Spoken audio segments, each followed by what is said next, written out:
day and a new chapter. Oh yeah, end of chapter of Taiwan Enchanted, and slowly transitioning back to the back alley. My memory of this country will stay with me till eternity, and yeah, this wonderful city I will leave behind is full of mystery and mysterious things. Yeah, things that will make you laugh and rejoice. And now I'm heading home. Yeah, I'm on a new venture. But on my way home, I'm stopping by in Singapore. Yes, my focus is Southeast Asia for now. Yeah, I got a flight to catch, and please stay tuned for the long duration because I'm on a voyage to catch the high-speed train to Taoyuan International Airport in Taipei.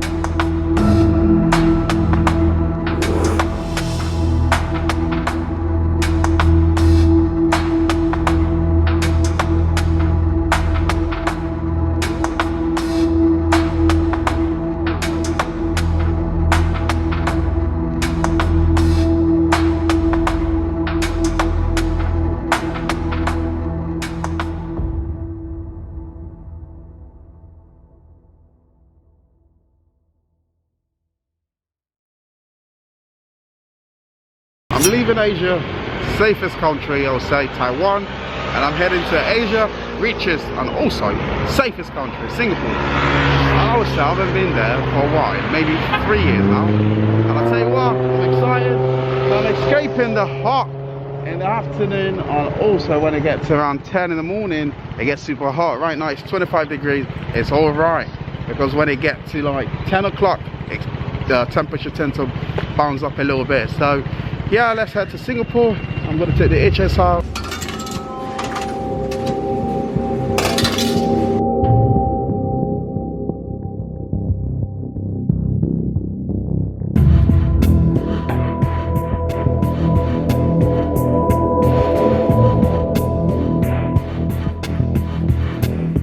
You want to get to places on time, then take the HSR, aka the high-speed rail, because it's fast and the train ease and hooves through 240 to 300 km per hour. It's fast. Yeah, it might be slightly expensive, but it's worth it, trust me. It's comfy, it's clean, and it's efficient. Money. Breakfast this morning for me is going to be burger, right? Hot one from 7-Eleven, chicken burger. Say nothing, I'm hungry, do you know what I mean? Oh, I will never do this again. Basically, my belly is going scrap eating burger in the morning, especially from 7-Eleven. Oh, it's not happening again. Chicken burger, I love chicken, but this one, basically my belly is going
saddest thing is living a place you're beginning to love, and what I came for in Taiwan didn't pan out, but that is life.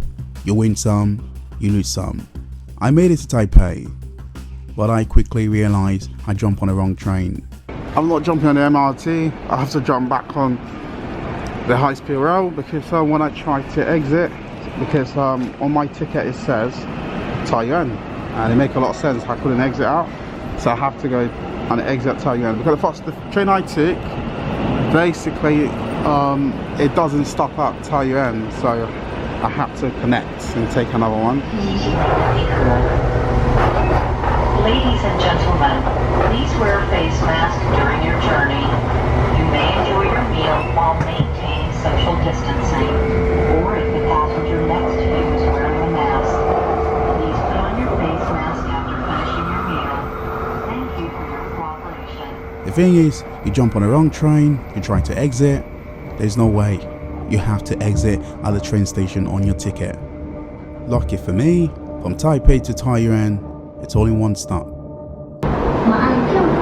Okay, so I made it here at Taiyuan station, and then now I need to take the express line to the airport. That is the plan.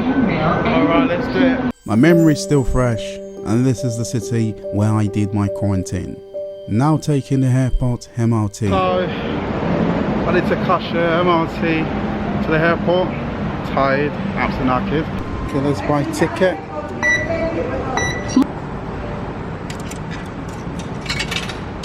Please wait. Transaction completed.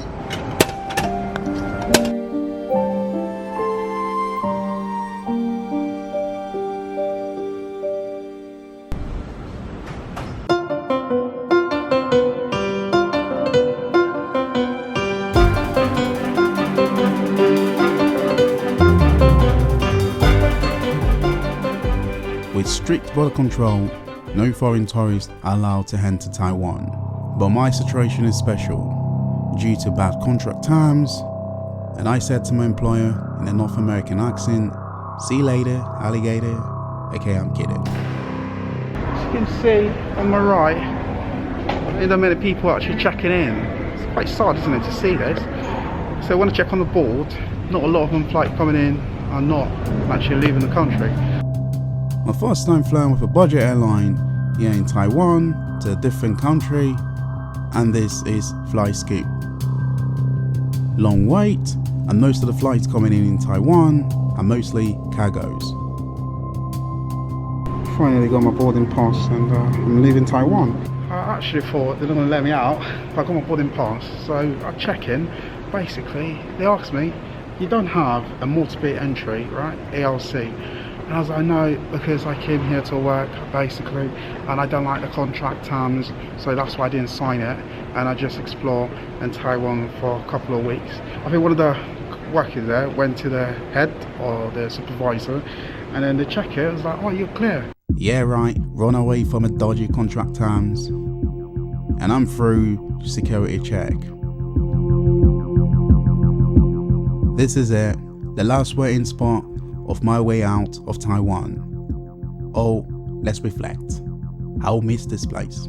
The people, the memories, the places I've been, and all around the magical moments, the black queens of Shijin, to the temples, the gods, the tradition, the dragon and tiger pagodas. You know, those people. Yeah, they're nice. Of course, Taipei 101.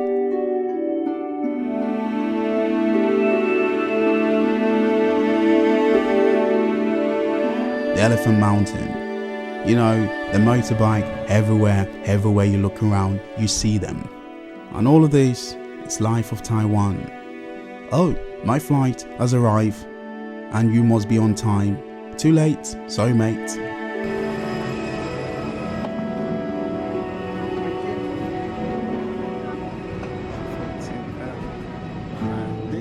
If I was a man who cries on the outside, now is the time.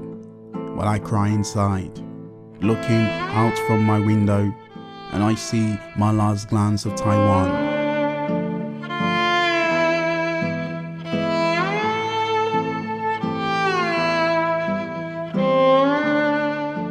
Take off we go, and Singapore, here I come.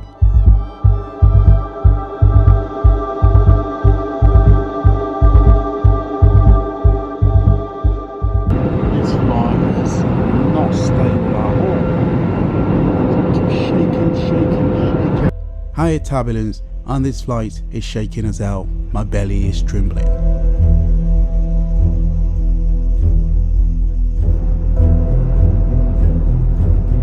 Local time and after the aircraft comes to a stop at the gate, please remain seated whilst we disembark the passengers in a sequential manner. Welcome to Singapore. Thankfully, we touched down safe in Singapore. As of now, Singapore relaxed all travel COVID restriction.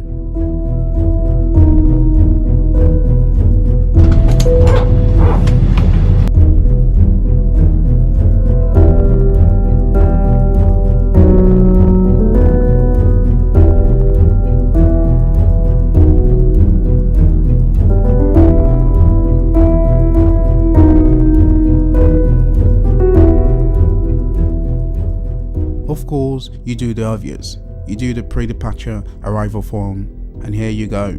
You're here in Singapore. Oh boy, what can I say about that aircraft? It's noisy, kind of unstable, and it can't handle turbulence. You know, it was just too much. My belly was going. I'm not joking, man. Like, it was just like shaky, vibrating, and all that, man. Anyways, I'm here in Singapore now. I wasn't actually planning to come to Singapore, like, if I can be totally honest. So, because of my circumstances, so I'm a bit tired, absolutely jet lagged. No, I'm not exaggerating about flying Scoot. Yeah, the flight is bloody noisy, and at times it can be unstable. I mean, in terms of turbulence. But, you know, I made it to Terminal 1, arrival at immigration. Please, yes please. I'm not joking, it's ridiculous how easy it is to enter Singapore, because like I would have done like the pre-departure form, so I don't have to do anything, just present my passport and then do fingerprint and then off we go. Easy peasy. What a airport. It makes a lot of sense why it's the number one airport in the world, because things are so efficient and it runs on time. It's lovely. I'm just so tired. So I'm just looking at a little baby. This is how I am when I'm tired. I speak like a little baby, no gangster anymore, alright? Best airport in the world. Yeah, come at me. I mean, in terms of entering, it's simply the best. It's so easy, so efficient, so wonderful. Something I know it's slowly transitioning back to normality is the language. And in Singapore, everyone speaks English. So, it feels good. This trip is on plan, and it's my 4th visit here in Singapore. And one thing always remains the same. I'm saying this with respect. You know, I love you Singapore, or Singaporeans, but your hospitality is not there. You don't believe me? Stay tuned and I will show you. I can't believe this. Do you know what? And now I know how kind and helpful Taiwanese people can be. And so is Malay, you know, so is you know, Filipinos people when you need help. And I've been to Asia multiple times. I've been to Singapore, this will be my 4th time. The same thing keep repeating over and over. How people here, when it comes to direction, only one angel might swing by to help you out, while the majority are just, let's face it, they're shit at giving direction, and everyone seems to be on their bloody phone. She's on her phone, and he's on his phone. Jesus. And this guy with his phone is on his phone.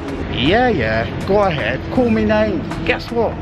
I'm not seeking for validation. I don't care. Based on my observation, I'm really good at observing my environment, the atmosphere, the feeling of the people, right? Think over and beyond. They're pioneers of people who have made life much easier. They have a sophisticated airport, right?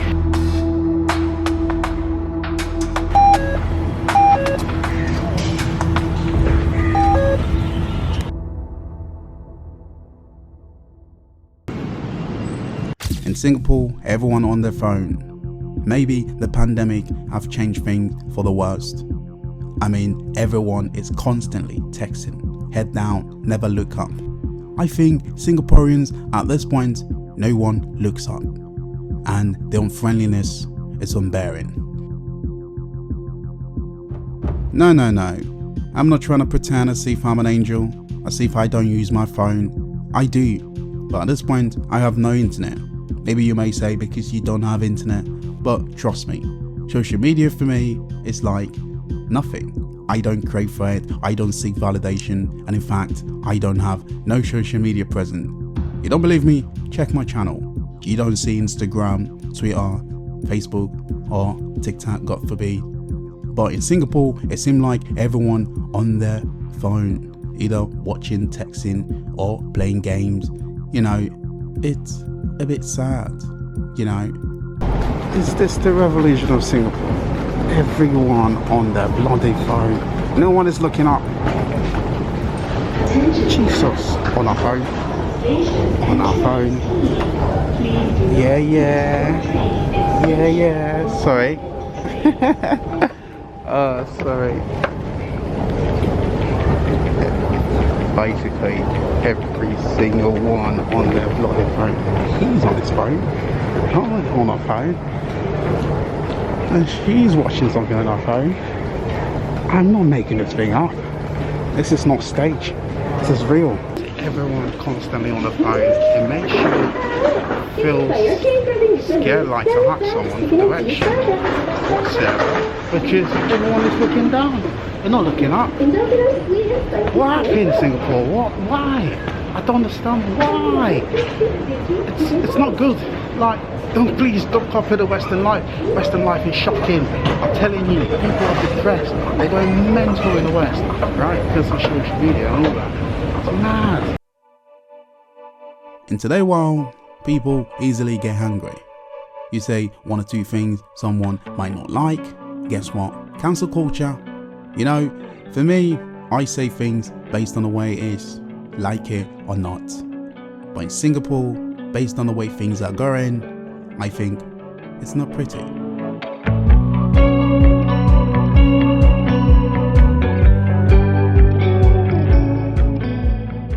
My motive is to tell the truth for someone who wants to know. Maybe if they come to this place, they might be well prepared.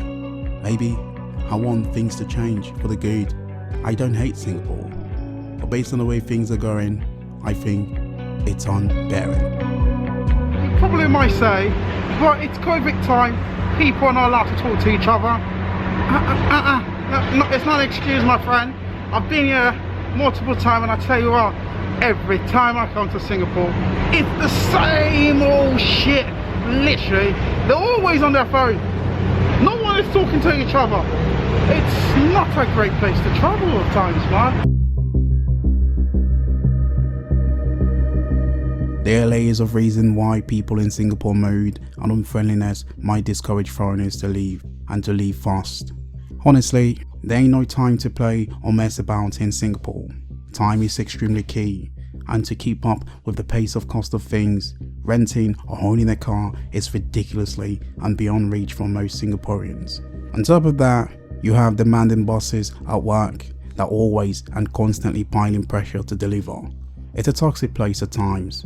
And think about making friends, well, you're in for a roller coaster ride, because it's hard and no one have time for leisure.